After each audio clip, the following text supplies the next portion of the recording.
So, thinking about Dubai in 2026, if you're planning to move there, forget that 5,000 AED fantasy.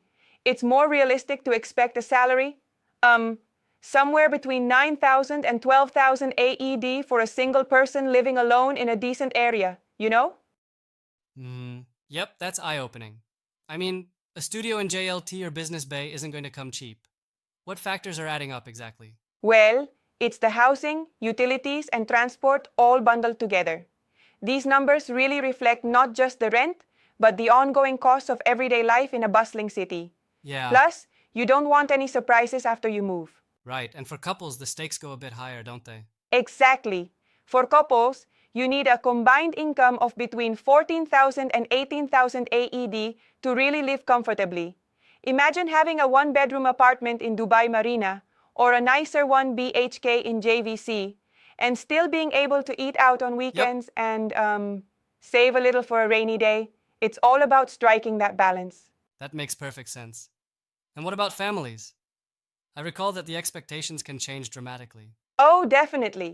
For a family of four, you should be looking at a budget of 25,000 AED or more each month. Uh-huh. The kicker here are the school fees.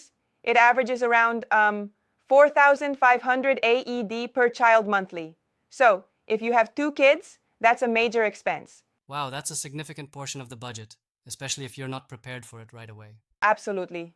And many people make the mistake of not budgeting for these big ticket items like housing and school fees before they even sign that job contract. A bit Yeah, of early planning goes a long way. I can see how that oversight might lead to some financial headaches later on. Would you say that these guidelines are like a must read for anyone seriously considering the move? Exactly. And that's where firms like BizInvest Firm come into play. They help you plan the move so you're financially secure from day Mm-hmm. one. They really break down the personalized cost details, which is crucial. Great point. But do you think there's any wiggle room in these numbers? What if someone wants a more luxurious lifestyle? Well, obviously, if you're targeting luxury living, numbers would definitely go up.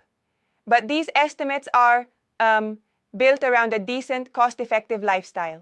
No frills, just the Yeah, essentials to enjoy life in Dubai. It's realistic, not extravagant. I see. And it's interesting how budgeting for major elements like housing and education can really change the financial equation. It's not just about rent and food, but the whole picture. Right on. It's like building a house. You need a strong foundation before you add the roof. If you ignore those basics, you're in for a tough ride once you're in Yep, Dubai. it definitely seems like careful planning is the key takeaway here. Thanks for breaking it down so clearly. Anytime.